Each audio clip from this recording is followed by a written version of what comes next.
Hari ini kita masuk mengenai hukum dagang dalam materi perantara dalam perdagangan.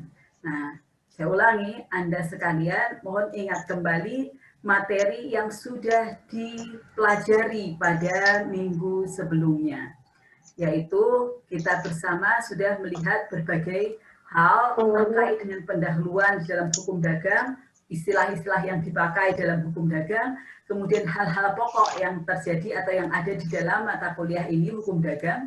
Kemudian minggu lalu Anda sudah belajar mengenai pembukuan dalam perusahaan.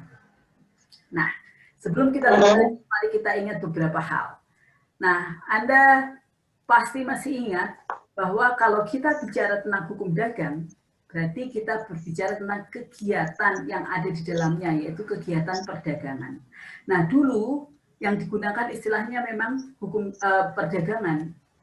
Ketika ada orang satu dengan orang yang lain, kemudian mereka saling berhubungan dalam hubungan dagang. Gitu. Hubungan dagang berarti jual beli. Gitu.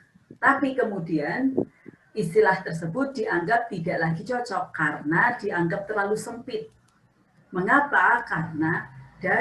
Karena hubungan orang dalam transaksi bisnis itu tidak melulu perdagangan, tidak hanya terkait dengan jual beli saja. Karena di dalam hukum dagang pokok bahasanya jauh lebih luas daripada sekedar membahas mengenai seorang dengan seorang yang lain dalam transaksi jual beli.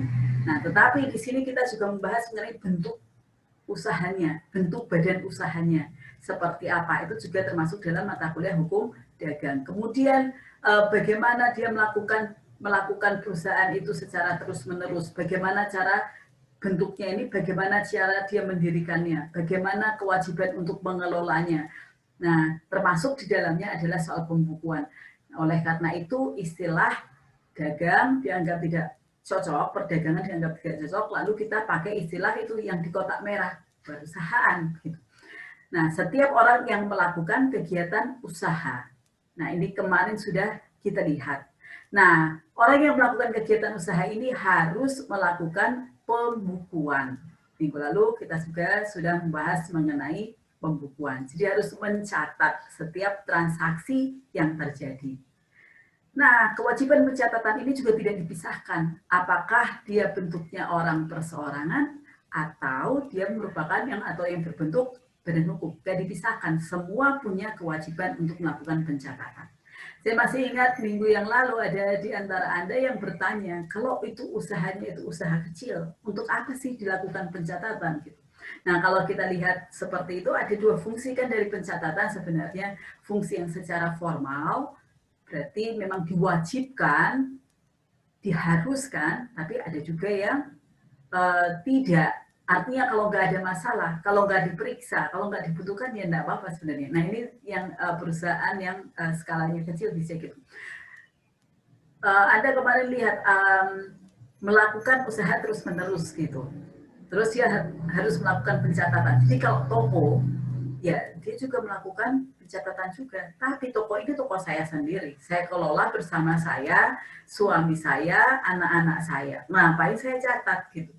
Nah, kalau secara formal, memang Anda nggak akan diperiksa terus-menerus. Beda dengan kalau itu misalnya bentuknya perseroan terbuka.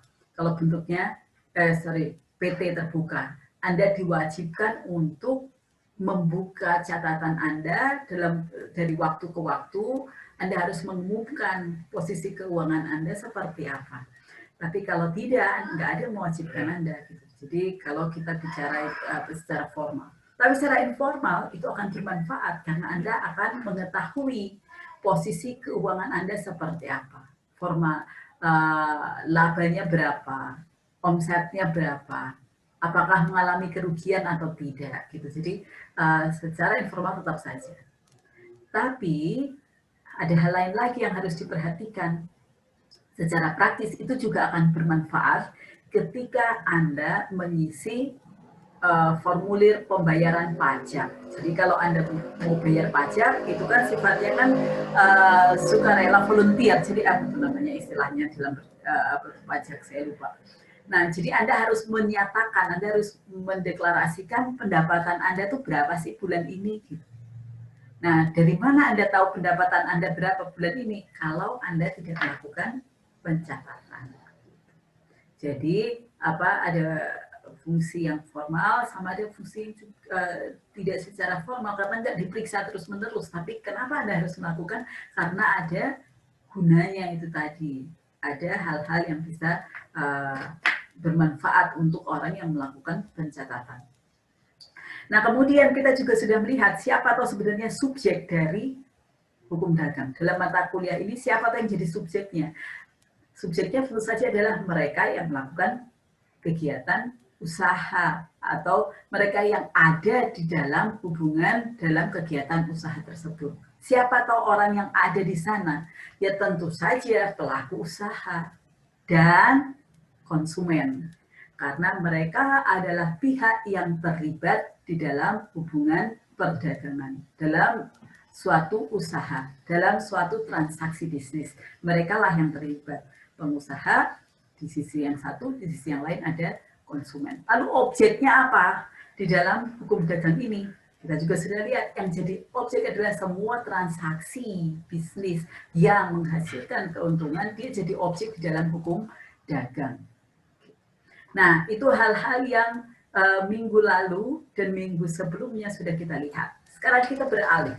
Hari ini kita akan berbicara mengenai subjek. Kita menekankan pada subjek. Kenapa? Karena tadi topiknya adalah perantara dalam perdagangan. Jadi mari kita ingat, kalau kita ngomong subjek dalam perdagangan, berarti tadi siapa? Pengusaha dan konsumen. Jadi ada dua pihak yang saling berinteraksi di sini yang perlu Anda ingat.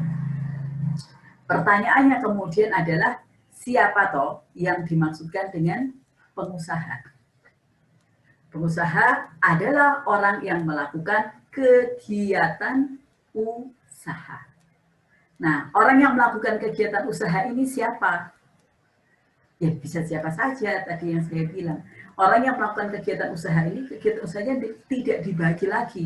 Apakah kegiatan usahanya dilakukan sendirian? Apakah kegiatan usahanya dilakukan secara bersama-sama? Apakah bentuknya itu adalah badan usaha yang berbadan hukum atau bentuknya itu yang tidak berbadan hukum? Apakah dia termasuk skala kecil, skala menengah, atau skala besar? Tidak diatur lagi. Jadi semua yang melakukan kegiatan usaha ini dimaksudkan sebagai pengusaha di dalam hukum dagang. Nah, yang menjadi pokok, yang menjadi ciri-ciri yang harus Anda ingat yang kita maksudkan di sini, kegiatan usaha ini haruslah dalam rangka mencari keuntungan. Berarti kalau ini sifatnya filantropi, kalau sifatnya bukan untuk mencari keuntungan, maka dia tidak termasuk dalam pokok pembahasan di mata kuliah hukum dagang. Atau dia tidak termasuk dalam pokok pembahasan mengenai pengusahaan seperti yang sedang kita bahas sekarang ini. Terus yang kedua, Anda harus ingat juga, itu dilakukan secara terus-menerus. Jadi kegiatan usahanya itu dilakukan secara terus-menerus. Kalau terus-menerus, berarti sekarang iya, besoknya lagi iya, gitu, dan seterusnya. Bukan gini, saya punya HP, terus HP-nya ini udah nggak saya pakai lagi. Atau saya pengen ganti HP yang baru, gitu. Nah, lalu saya tawarkan ke Anda, siapa yang mau beli? Siapa yang mau beli HP ini? Ini baru kondisinya masih bagus, baru saya pakai beberapa bulan gitu misalnya. Nah, siapa yang mau beli? Lalu Anda bilang, saya mau beli gitu sekian, saya mau beli sekian juta, boleh nggak Bu? Gitu, boleh, saya kasih ke Anda. Apakah itu saya jadi orang yang melakukan kegiatan usaha? Tidak, karena saya hanya melakukannya satu kali ketika saya mau jual HP gitu. Jadi bukan termasuk yang terus-menerus. Lalu dilakukan secara terang-terangan, berarti dia terbuka memang melakukan kegiatan usaha, dan kemudian ada kewajiban untuk melakukan pembukuan. Itu yang minggu lalu barusan dibahas. Nah, itu adalah pengusaha, orang yang melakukan kegiatan usaha. Ciri-cirinya seperti itu. Nah, kemudian di sisi yang lain ada yang namanya konsumen. Nah, yang harus Anda ingat kalau kita berbicara tentang konsumen, di dalam konteks yang sedang kita pelajari, konsumen di sini ada dua macam, yaitu konsumen akhir dan konsumen antara. Nah, nanti kalau Anda belajar mengenai hukum perlindungan konsumen, atau sudah, mungkin sudah ada yang pernah ambil. Nah, kalau belajar tentang hukum perlindungan konsumen, di sana yang dimaksud sebagai konsumen adalah konsumen akhir. Jadi, dia yang mengkonsumsi secara langsung suatu barang, atau dia yang membeli untuk orang lain. Tapi akhir, kalau akhir tidak untuk dijual lagi. Nah, dalam konteks kegiatan perdagangan, dalam konteks ini yang kita bahas, konsumen yang dimaksud dalam hubungan ini itu adalah konsumen akhir dan juga konsumen antara. Kalau disebut antara, berarti konsumsinya ini belum secara akhir. Artinya dia tidak langsung menggunakan untuk dirinya atau untuk keluarganya, tetapi dia menjualnya kembali. Nah, ini termasuk dalam pokok bahasan di dalam kegiatan perdagangan, atau kalau lebih luasnya tadi ya dalam suatu perusahaan, pengusahaan yang kita hubungan yang kita bahas di dalam hukum dagang. Jadi Anda tolong diingat, yang kita bahas yang disebut pengusaha adalah semua yang melakukan kegiatan usaha, tidak dibatasi tadi ya. Kemudian yang kedua, pihak yang kedua adalah konsumen. Pihak yang kedua, di sini ya, pihak yang kedua adalah konsumen. Nah, konsumen ini termasuk konsumen akhir dan juga konsumen antara. Nah, selanjutnya, kalau kita bicara tentang subjek dalam hukum dagang, maka kita ingat kembali yang dimaksudkan dengan subjek hukum di dalam mata kuliah hukum perdata semester lalu atau 2 semester lalu yang pernah Anda pelajari. Nah, masih ingatkah Anda kalau kita belajar mengenai subjek, itu mereka adalah penyandang hak dan kewajiban. Jenisnya siapa sih? Ada siapa sih? Ada orang yang termasuk dalam naturlah person, dan ada orang yang termasuk dalam reh person.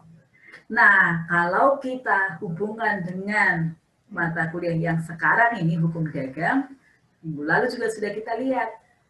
Hukum perdata itu lex generalis, kemudian hukum dagang sebagai lex spesialisnya. Jadi, hal-hal yang umum kita lihat kembali yang diatur di dalam mata kuliah hukum perdata. Oleh karenanya ketika kita melihat tentang orang yang melakukan kegiatan usaha, terus kita lihat konsumen antara maupun konsumen akhir, mereka semua itu termasuk orang. Nah, karena mereka itu adalah orang, maka ingat kategorinya, yaitu bisa berbadan hukum, bisa tidak berbadan hukum. Dengan demikian, orang yang melakukan kegiatan usaha ini bisa termasuk orang perseorangan, bisa juga mereka yang berbadan hukum. Nah, nanti dalam pertemuan selanjutnya akan tiba saatnya kita akan membahas mengenai bentuk-bentuk itu tadi, bentuk-bentuk badan usaha. Baik yang berbadan hukum maupun yang tidak berbadan hukum. Nah, kalau yang tidak berbadan hukum, walaupun itu didirikan oleh sekumpulan orang, misalnya bentuknya CV atau firma, tapi dia dianggap dalam kategori yang pertama, yaitu apa? Orang. Jadi pertanggungjawabannya seperti orang alamiah. Nah, nanti ada golongan yang kedua yang berbadan hukum. Nah, demikian juga ketika kita bicara yang di sisi konsumen. Nah, ketika kita yang berbicara yang di sisi konsumen itu, walaupun dia konsumen akhir ataupun dia konsumen antara, tetap saja kita ingat apa? Ini yang di bawah ini, orang. Berarti konsumen yang berkedudukan sebagai konsumen bisa jadi orang perseorangan, naturlah person, bisa juga reh person. Jadi semuanya, baik orang yang melakukan kegiatan usaha maupun konsumen, dia terkategori sebagai orang dalam hukum perdata yang terdiri dari dua jenis, yaitu naturlah person maupun reh person. Dengan demikian, maka hubungannya ini bisa terjadi antara orang perorangan,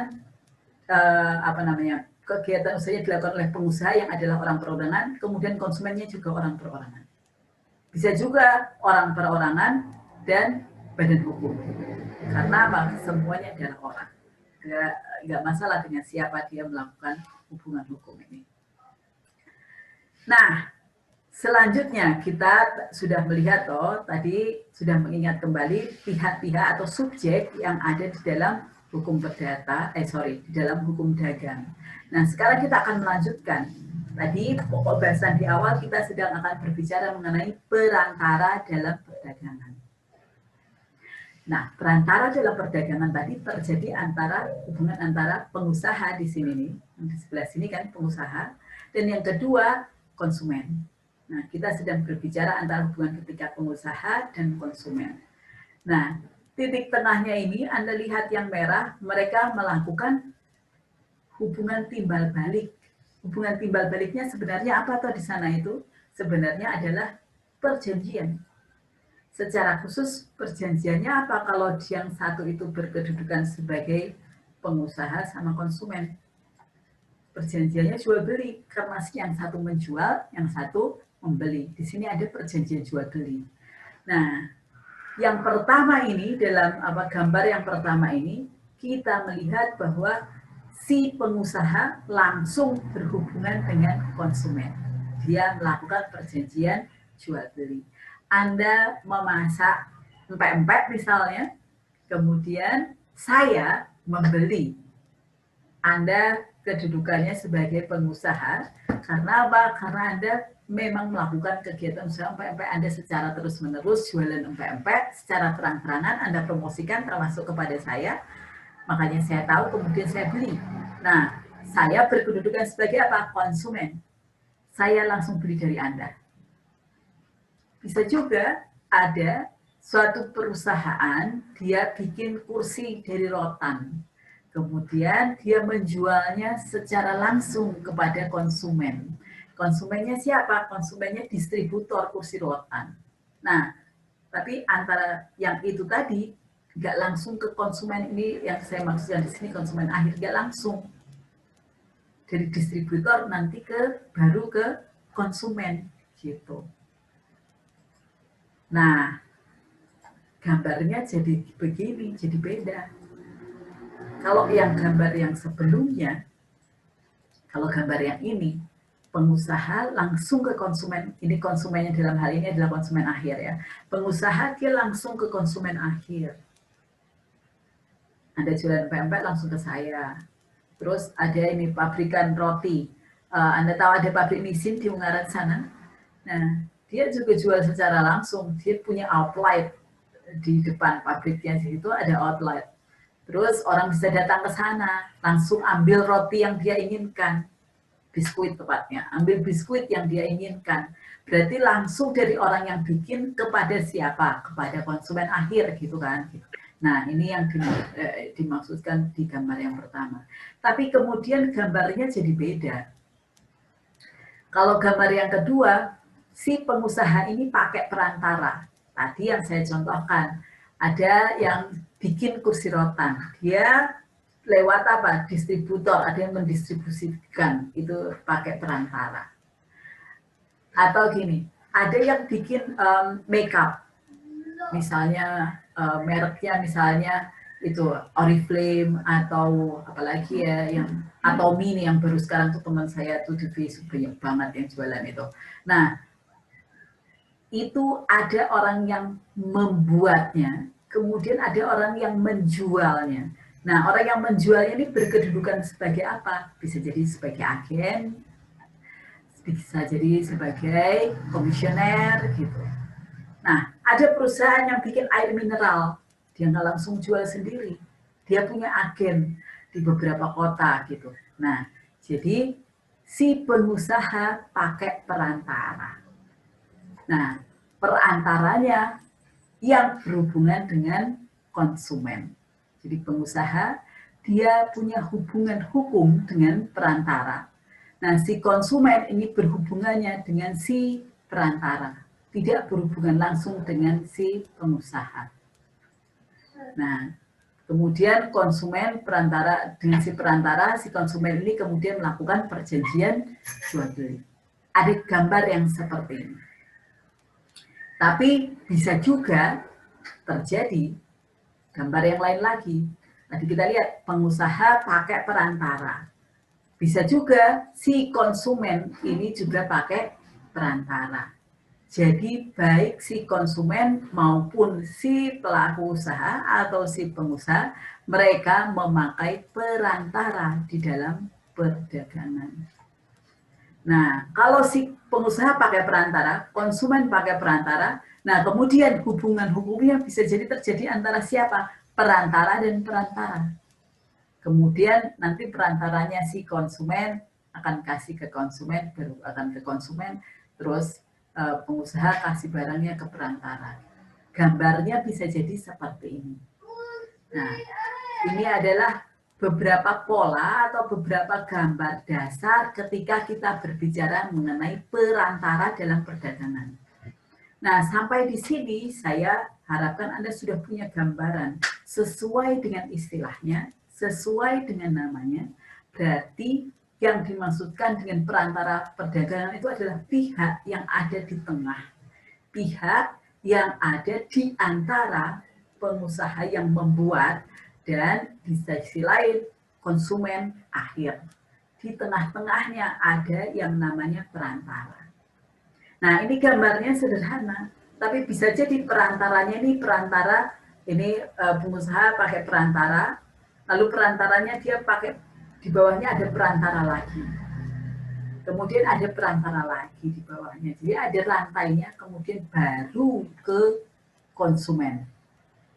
Bisa jadi seperti itu gambarnya.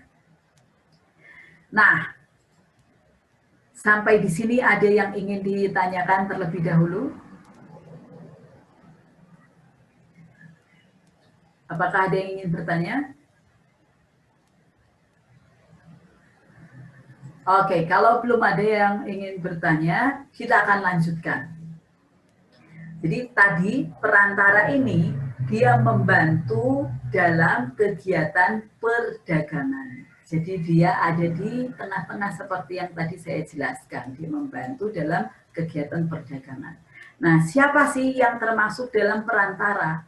Berarti kalau dia sebagai perantara, dia membantu terjadinya proses perdagangan.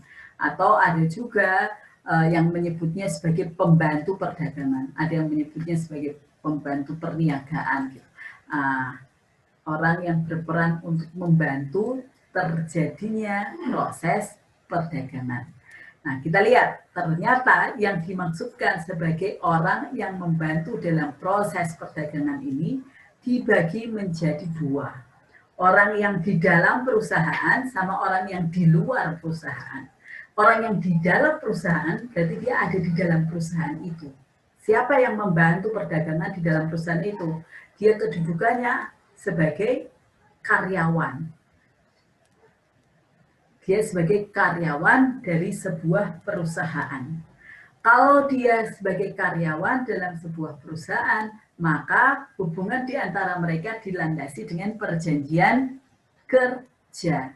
Jadi si perusahaan ini memberi pekerjaan kepada si karyawan.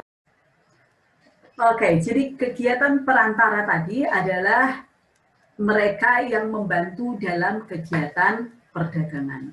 Nah, sehingga tadi yang saya sudah sampaikan, ada orang yang melakukan kegiatan perdagangan, dia tidak langsung berhubungan dengan konsumen akhir, tapi ada yang berkedudukan atau menempatkan diri di tengah-tengah.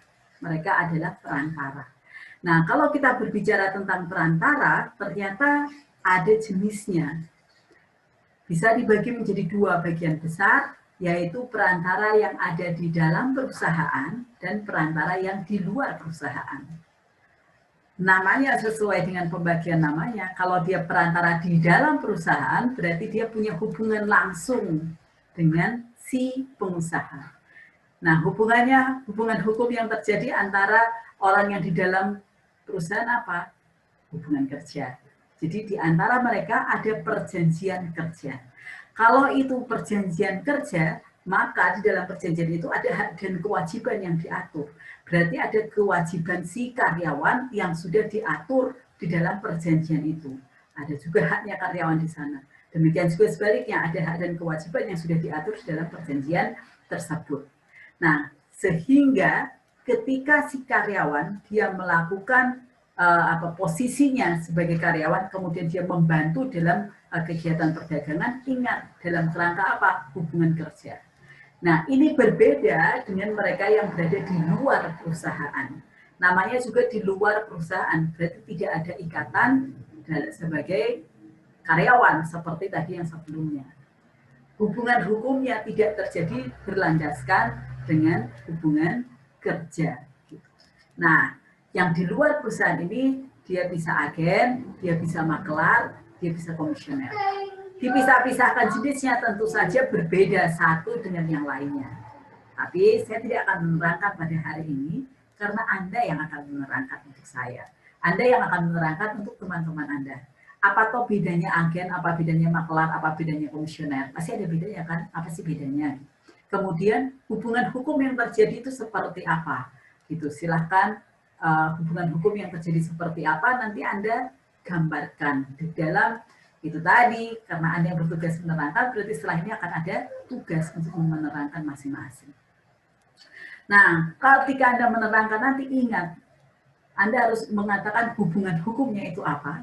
Kemudian di dalam hubungan itu ada hak dan kewajiban. Hak dan kewajibannya seperti apa yang muncul dari hubungan itu. Kemudian kalau kita sudah bicara hak dan kewajiban, itu nanti berkonsekuensi pada apa? Pertanggungjawaban. Jadi nanti tolong dikatakan juga pertanggungjawabannya seperti apa. Pertanggungjawaban kalau dia adalah agen, makelar, atau komisioner terhadap siapa? Terhadap si pengusaha dan juga terhadap si konsumen.